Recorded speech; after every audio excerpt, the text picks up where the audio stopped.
La entrevista del Telematutino 11, gente importante a tratar temas importantes. ¿Y qué tema más importante que la seguridad social? Nos acompaña el dominicano que más sabe de eso.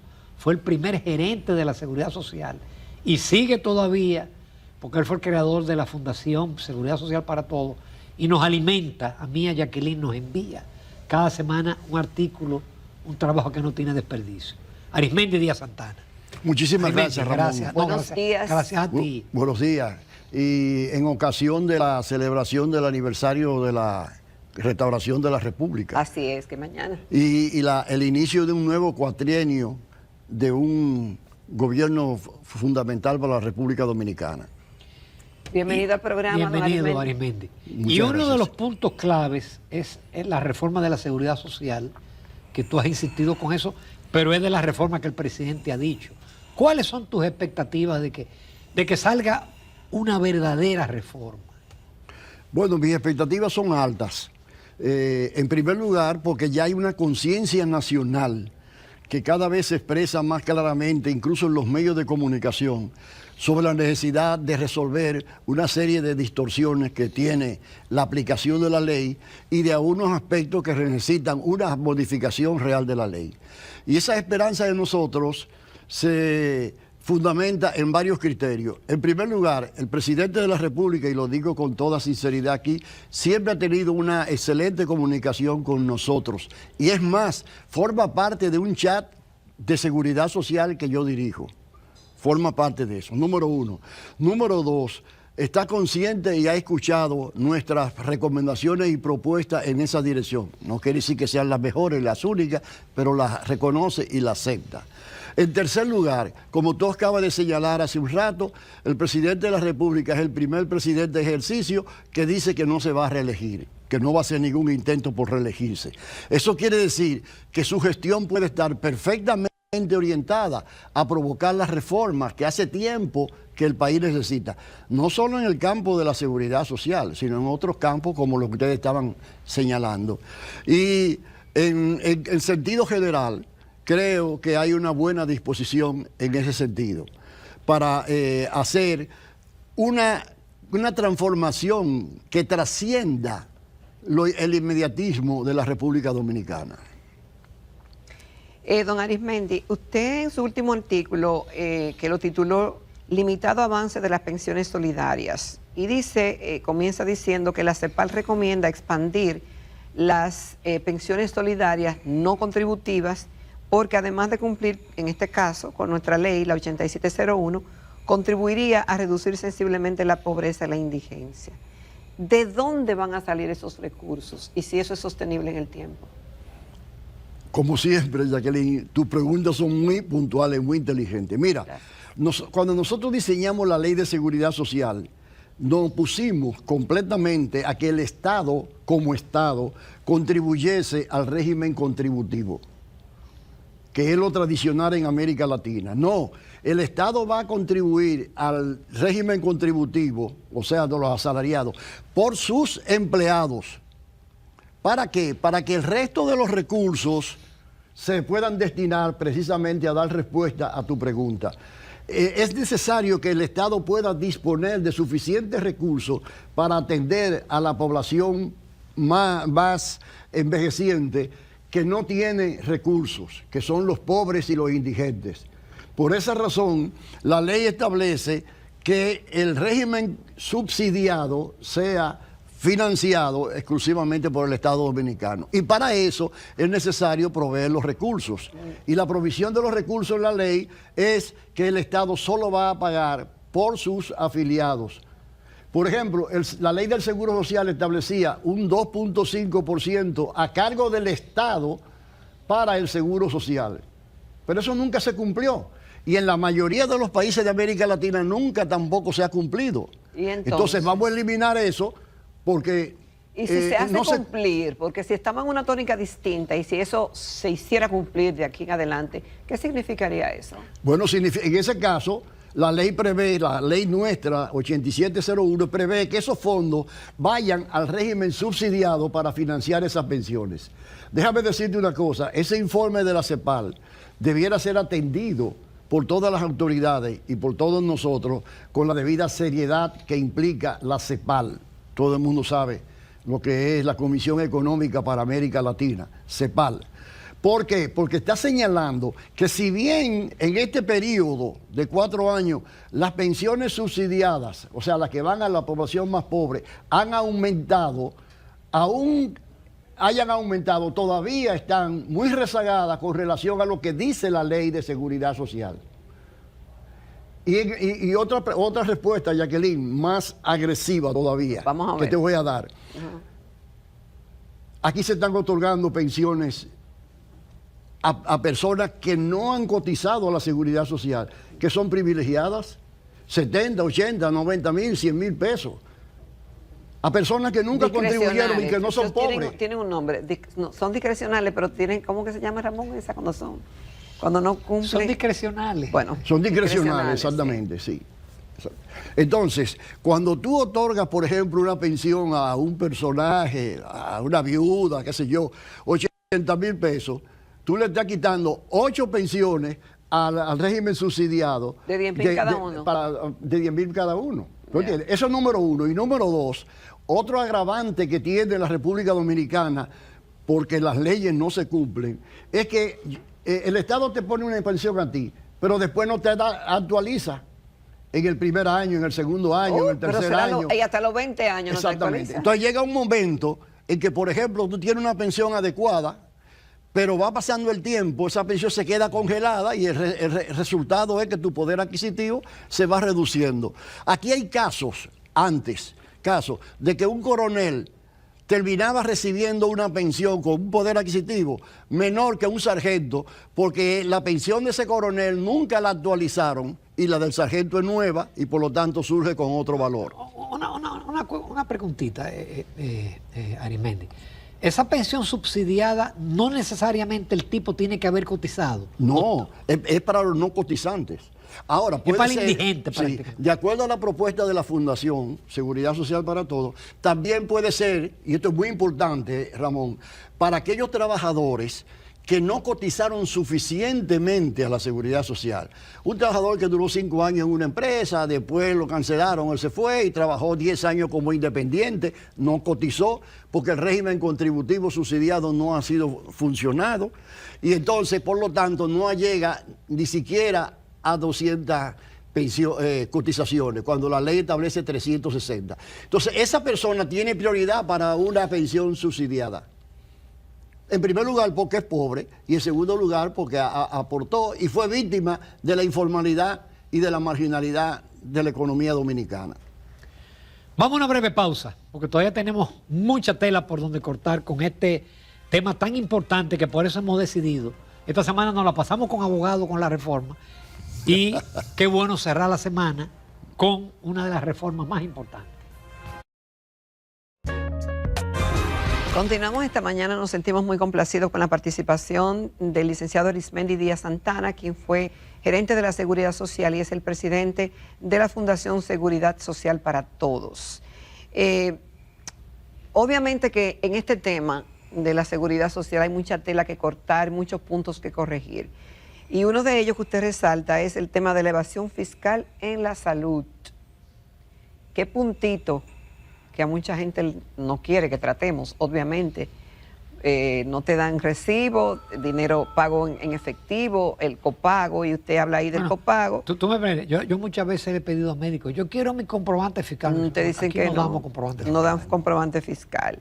Entonces, usted dice ahí que aplaude la acción de las autoridades por considerar el pago de los impuestos, que es obligatorio para todos, y el cobro de copago constituye una práctica doblemente informal que es ilegal y constituye una evasión de impuestos. ¿Por qué es el copago ilegal? Porque hasta donde tenemos entendido, el médico o la clínica contrata un servicio en 2,000 pesos, pero ellos dicen que el servicio es 4,000, entonces cubre 2,000 y el otro 2,000 te lo cobran ahí como ellos pueden. A veces no te aceptan tarjeta, a veces en efectivo, no comprobante fiscal. ¿Cuáles son las distorsiones que usted ha corregido y por qué usted entiende que todos deben pagar impuestos? Mira, si hay alguna razón por la cual la ley de seguridad social se diseñó, se escribió, se aprobó, es evitar la quiebra de una familia. Una familia común, vamos a suponer que gane 20,000, 25,000 pesos, de repente se le presenta a un niño o a la esposa un problema de salud que cuesta 200, 250,000 pesos y quiebra. Tiene que venderlo todo lo que tiene. Hay tratamientos fuera de la seguridad social que pueden costarle a una familia más que el ingreso del año entero. Sí. No, de 10 años. Y hasta de 10 años, si es la complicación mayor. Entonces, la Organización Mundial de la Salud condena el gasto de bolsillo, señalando que es un obstáculo para que la población pueda acceder libremente a los servicios de salud a que tiene derecho de acuerdo a la Constitución. Pero ¿qué resulta, Jacqueline? Que cuando comenzó la ley de seguridad social, el gasto de bolsillo en la República Dominicana estaba en un 62%. Al comenzar la ley de seguridad social y masivamente entrar todos los trabajadores a ser protegidos por la ley, bajó a un 42-43%, cuando comenzó la ley de seguridad social. Y lamentablemente se ha mantenido constante durante todo el resto del tiempo. Eso quiere decir que la afiliación a la seguridad social no ha logrado reducir el gasto de bolsillo.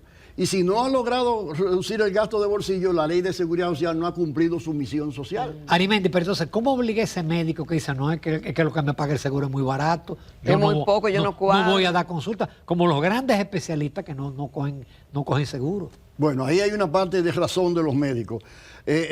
Obviamente, lo que se paga por la consulta a los médicos es muy bajo con relación a la especialidad de su trabajo. Eso hay que reconocerlo. Entonces, se necesita una discusión. La ley estableció un comité de honorarios profesionales integrado por el Colegio Médico Dominicano, por los diferentes especialistas, obviamente bajo la dirección de la CISARRIL, para que se junten ahí y discutan y lleguen a acuerdo de cuáles son las tarifas mínimas que deben pagarse para cada uno de los servicios, las mínimas que deben pagarse. Eso no ha funcionado debidamente, como muchas cosas de la ley de seguridad social que fueron previstas y que no funcionan, ¿verdad? Bueno, ahora, ¿por qué es ilegal? Pregunta Jacqueline. Es ilegal porque la ley de seguridad social solo incluye un copago. En sus 210 artículos solo incluye un copago. El artículo 130 dice que cuando a ti te prescriben un medicamento ambulatorio y tú vas con tu receta a la farmacia, tú tienes que pagar como usuario el 30% del costo. Si esa medicina cuesta 1,000, tú tienes que pagar 300 pesos y la ARS paga los 700 pesos correspondientes. Pero que hay un tope, la ARS tiene un tope, no importa el seguro que uno tenga, tiene un tope. Bueno, está bien. Y el tope 10,000 pesos, 7,000, 6,000 y algunas no tienen nada. No, ahora son 12,000 pesos. Pero tú vuelves a tocar un tema importante, a poner el punto sobre la llaga. Mira, yo te puedo decir como profesional, lo digo públicamente aquí, que esos 12,000 pesos serían mucho más positivos para la población, siempre y cuando las autoridades, y eso no requiere ninguna modificación de la ley, dispusiesen obligatoriamente la prescripción de medicamentos por principio activo. Eso quiere decir medicamentos genéricos. En Estados Unidos es así. Pero claro, Estados Unidos a mí nunca me han recetado una marca. Estados Unidos es el país más rico del mundo, más poderoso del mundo, y lo que te da es una ridiculez, entre comillas, un potecito plástico lleno de pastillas. Esa pastilla la compró la farmacia en grandes volúmenes, son medicinas genéricas, y entonces a ti te tocan 30, sacan 30, la ponen ahí, le ponen tu nombre y te lo entregan. Pero nosotros no. Nosotros nos damos el lujo de permitir que un médico prescriba medicamentos patentados sobre los cuales él va a recibir una comisión. Un país pobre se está dando el lujo de hacer lo que no hace el país más rico del mundo. Por esa razón, esos 12,000 pesos no alcanzan.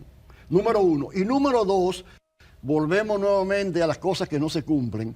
Hace tiempo que la ley de seguridad social previó el hecho siguiente. No es lo mismo esos 12,000 pesos para una persona como yo, como tú, ¿verdad?, que estamos pasados meridianos, que un niño de 12 o 15 años. Que no consume. No es lo mismo esos 12,000 pesos para una mujer en edad reproductiva que para una niña de 15 años. O sea, lo lógico sería que ya el sistema hubiese avanzado lo suficiente, como lo previmos nosotros, para que ese límite sea en función del riesgo. A mayor riesgo, más alto el límite. A menor riesgo, menos límite. ¿Verdad? Un hijo tuyo, o un hijo tuyo, para no decir un nieto. No tengo nietos. Bueno, un hijo tuyo, a los 12, 14 años, ¿cuánto Digo, el de consume Olga es nieto medicamento? mío, No, de mi hermana. ¿Y cuánto consume? Ay, los míos son de 40 años. Por eso, pero es un ejemplo que estoy De poniendo. 30. ¿Usted entiende cómo es? Entonces, bueno, en resumen, con el término del tema de los medicamentos. Número uno, es necesario